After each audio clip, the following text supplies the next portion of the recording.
ఇదే కదా నీ కథ ముగింపులే నిదై సదా సాగదా.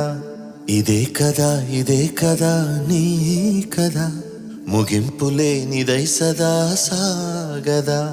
నీ కంటి రెప్పలంచున మనస్సు నిండి పొందున ఓ నీటి బిందువే కదా నువ్వు వెతుకుతున్న సంపద.